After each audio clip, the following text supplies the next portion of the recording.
Skeffington, as I said, grabbed the headlines on the 6th of February in a most fitting commemoration of the winning of the vote in 1918, 100 years ago.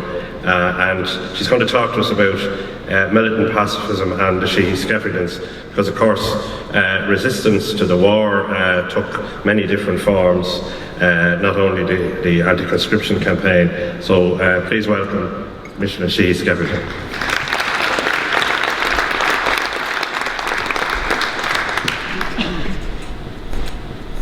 Thank you, Lord Mayor. I'm going to take a slightly esoteric view on this, mainly because my grandparents were perhaps unconventional and played a slightly different role for various reasons. Francis and Hanna Sheehy Skeffington, and they had different roles in the whole thing. And just to look at the programme for today, you kind of immediate thing you say is, God, it's all men. Thankfully, today we have a few women included, but also to think about, my grandfather, as you know, would have been, he was dead by then, he was shot without trial in 1916. Would he have been part of this? These are the elite, these are the rulers, these are the people in charge, so to speak, as was said earlier. I don't think he would have. He was not really part of that kind of group, and I don't think he had the same values. Yes, he was definitely against conscription. Yes, he was very much in favour of an independent Irish republic, but that might have been it. Certainly, I don't think many of these were feminists, except the Lord Mayor included women, but John Dillon there, top right, is actually featured in the exhibition at the back as having said that it would be the end of civilization as we know it should women have got the vote. So it's just really to say that this is one gathering, one group, and where would Frank have been had he been alive? Would he been allowed in? Would he been outside heckling? I'm certain he had a view, but what kind of a view would that have been? And would it have been exactly the same as these people?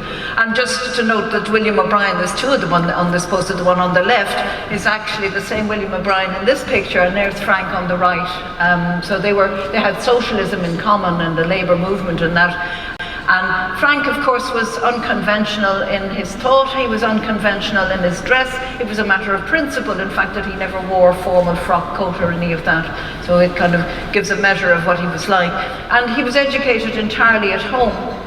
And he became interested in feminism and in pacifism, aged about 11 or 12, reading the works of W.T. Stead, who founded the Review of Reviews in 1890. This is a 96 edition, an American edition.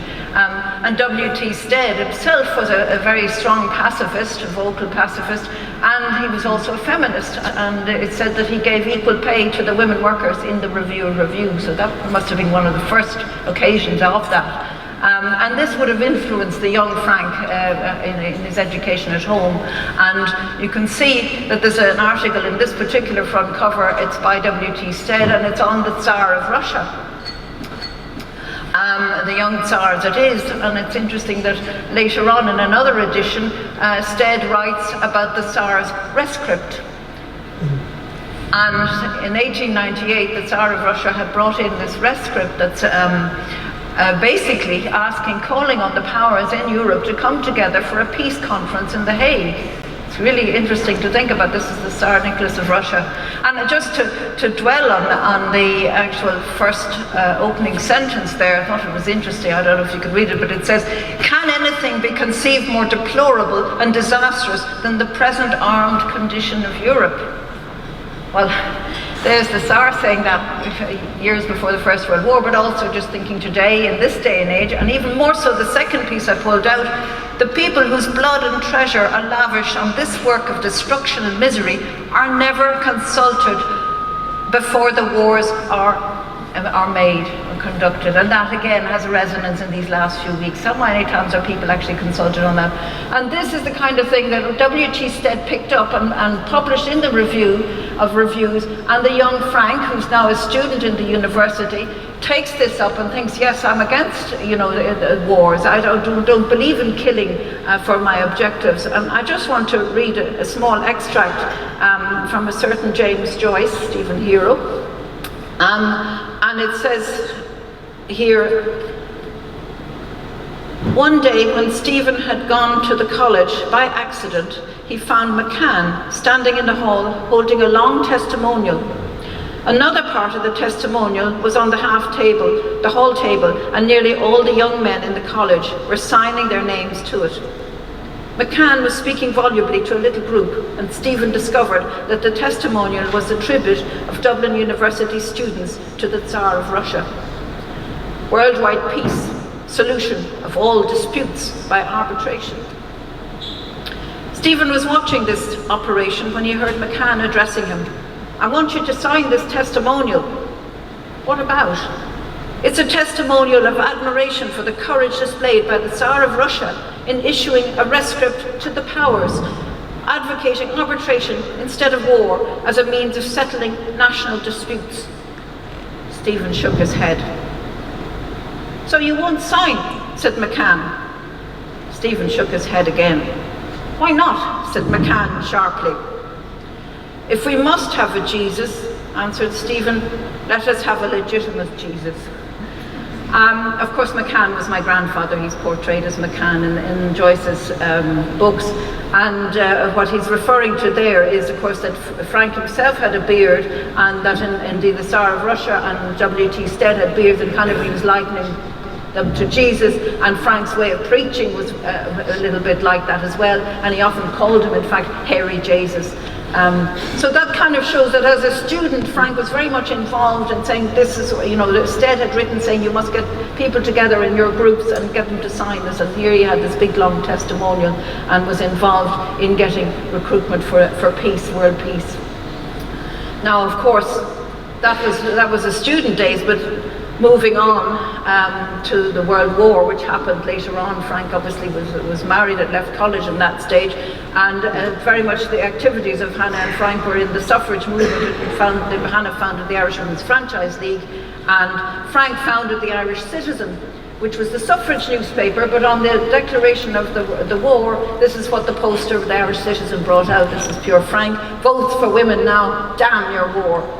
And there's a story about that poster and putting it up in suburban Rathmines, which I'll tell later if people ask. But basically, the poor man believed that if women had the vote, maybe we'd have an end to war. He actually makes an argument about feminism being strong, and I think that's the difference between women dominating and actually having feminism enacted in its full form. But basically, he's anti-war, and he goes on to make speeches in Beresford Place, where lots of crowds gathered regularly, and every Sunday there was people there, and he spoke every Sunday against the war and against conscription, and indeed against recruitment, saying, "I'm totally against war, I don't see the point of this, I'm against killing for my objectives, but also this is British war," and it's kind of the theme of what we're talking about today. So he went right through into 1915, making these speeches time and again, and in the end the British had had enough, and they arrested him, and they charged him. There's just a small cartoon. Somebody had produced a poster, and this is Frank standing there, kind of the pillars of the bridge, and making his speeches.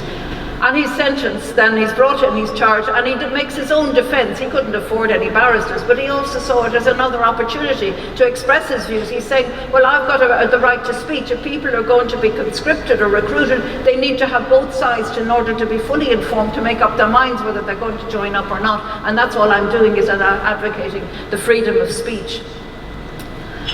So his speech from the dock was published, and I'm just going to read his concluding words in his biography here at the end. The speech from the dock is reproduced as it was in this pamphlet. And he's talking, as I say, about the freedom of expression and the right to speak against conscription. And he says, "In doing this, I have done what I regarded both as a duty and a right, both in opposing recruiting and conscription, and in the latter case I have broken no law. This prosecution would be intelligible in a country ruled by an autocrat, in a country under the iron heel of military despotism, in a country ruled by a narrow oligarchy fearing the smallest breath of criticism. It would be intelligible above all in a country held by force by another country, the rulers of which would fear to allow any expression of opinion amongst the subject people. If you condemn me, you condemn the system you represent as being some or of all of these things. Any sentence you may pass on me is a sentence upon British rule. And just to go back to that, the judge then sentenced him to 6 months hard labour for his views. And considering the women had about 6 weeks when they were smashing windows, this is quite long. And what he says, and it's quoted there, "I will serve no such sentence. I will eat no food from this moment, and long before the expiration of the sentence I shall be out of prison, dead or alive." And this, it says loud cheering in court. And I think that also says, people sometimes think that a pacifist is passive, and they even spell it wrong. But he was not afraid to put his own life in danger. He did that several times for his opinions, and I think that's really important to say. And that's, I suppose, how we got the term a militant pacifist, because he was putting it, you know, he's prepared to do that. He just said he was not prepared to kill. And indeed, his open letter to Thomas Mac Donncha that came out in the same year, just to show that he wasn't just anti-British, and British recruitment, not fighting the British war. He was also saying to Thomas Mac Donncha, who was his friend, "I didn't like your speech to the suffrage movement last time, because it sounds like the volunteers are arming up and it's very militaristic, and can you not conceive of a body of people grouped together with one single cause and objective, i.e. Irish independence, but which does not have as its sole premise, I shall kill my fellow men, or I shall kill people for this objective." So he was very strongly anti-men, and I think that's where he's distinguished maybe from a lot of the men at the conference that was held here, in that he was a pacifist through and through, and strong in his convictions.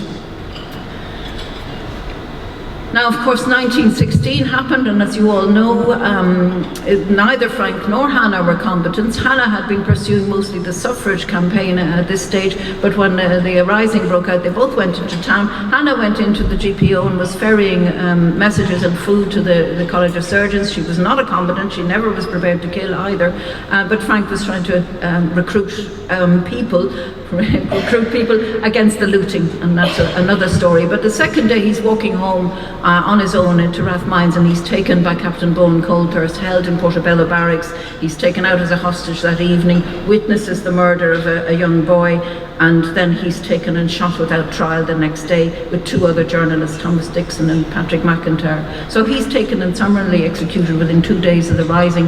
Hannah obviously ceases everything and tries to find out what happened to him. She's frantic, she doesn't know what happened. Eventually, Captain Bowen Colthurst is taken in as a court-martial, and he's sentenced guilty but insane. And she maintained he was never insane. And you can see at the top there it says, "Widow calls for full public inquiry." She said this was a travesty, we want the full truth about what's happened. This was murder, what happened, we want this out. And she went to London to Asquith, and she asked Asquith for this full inquiry, and he said, "Oh, this is wartime, you know, we can't really understand, can't have a full public inquiry, but I can give you £10,000. And she refused that out of hand. That's about €750,000 today. She didn't even hear the song, "I don't want hush money." And at that point then she resolved to go to the States, and this is also what I've been involved in a bit, because she sailed in December 1916 under disguise with a false passport, because the British wouldn't give her a passport, and she then started to talk about what was happening in Ireland, what happened to Frank, and to raise awareness and to raise support for an Irish independence. And this is her first public, really, account, and I think it's interesting. She arrived on 19th of December, and within weeks she was to speak in Carnegie Hall, but the day she was to speak, the Freeman's Journal, you can just about see, it's cut off at the top, January the 6th, 1917, there's a whole account here, and it says, Mrs. Francis Sheehy Skeffington, with quiet earnestness, and Francis is spelled wrong, of course it's his name, with quiet earnestness and a convincing array of facts, Mrs. Sheehy Skeffington, widow of the gentle and scholarly writer who was so brutally killed in Dublin last spring, thus outlined the immediate future prospects of Ireland. So she's talking about Ireland. There's a whole account of her speech, and then there's a picture in the Freeman's Journal showing herself with Frank and saying she's to speak on the 6th in Carnegie Hall. She filled Carnegie Hall. This was her first public appearance after this appearing, and she went on to make a momentous tour of the States, supported by Friends of Irish Freedom, in particular John Devoy, who thought she had done more real good for Ireland's cause than all of the Irish orators in the past 25 years. She met with President Woodrow Wilson, and and she spoke in 21 states. She had 250 speeches, so it was quite sensational what she did. But you can see from the very start, she's talking about the potential for conscription. So this was very much on people's minds right from the start. She's talking about that on day one, and she goes right through, and she's in San Francisco several times, filling the Dreamland Auditorium, which had a capacity of 8,000. And what's interesting, and I'll just conclude with what I found actually in the National Library, is an account of a speech she made just before she's going home. Notice the date, April the 24th, 1918, and bear in mind she also reminds people that that was 2 days before the anniversary of Frank's murder, the April the 26th. So it was quite a poignant time for her.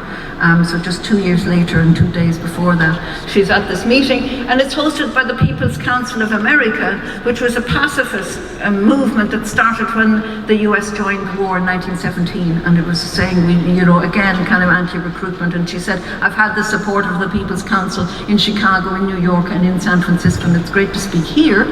But you'll see William Short, the chair, says, ladies and gentlemen, it is with great sorrow that I, here before you on this platform tonight, call to your attention the fact that, after a great deal of labour to get up a farewell meeting for Mrs. Skeffington in San Francisco, the authorities in this city have said she couldn't speak on conscription in Ireland. Now note again, it's after the April the 19th meeting, and in her speech she refers to the fact that there were petitions in the churches, she said, last Sunday in Ireland. So she did speak about conscription, and she went on to talk about what was happening in Ireland. So that was interesting. But what is also interesting is that she was arrested. And this, at the end of this pamphlet, she's about, I'd say, a third of the way into her speech. She hasn't actually said a lot against conscription. It says, at this point, the federal police arrested the speaker and the chairman and took them to the police station.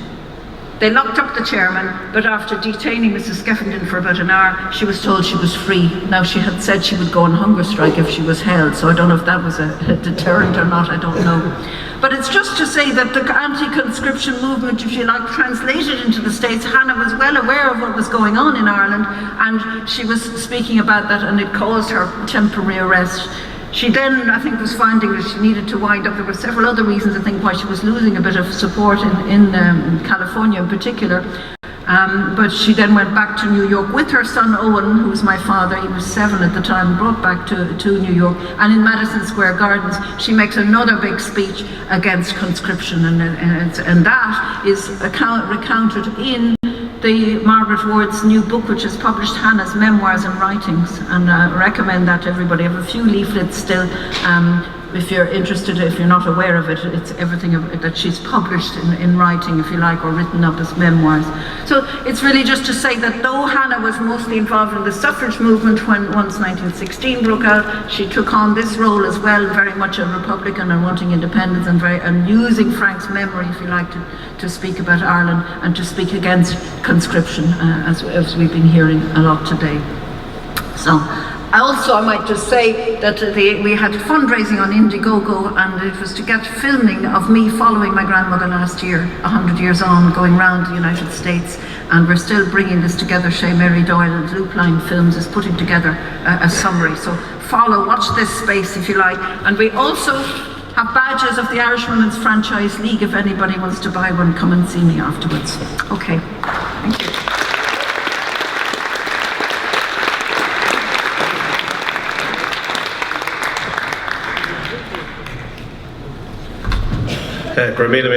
Micheline Sheehy Skeffington. Thanks very much for that interesting presentation. And we actually have a quote from one of Hanna's speeches in the booklet there. It may have been the one in Carnegie Hall, where she said, "We are not going to be driven to that slaughterhouse in Flanders at the bidding of a government that is dripping red with the blood of our best countrymen." I think that was in New York, she said it. So she had really toured the entire United States, and in a way it was almost the American branch of the anti-conscription movement, because she was the principal Irish speaker in that period throughout the United States.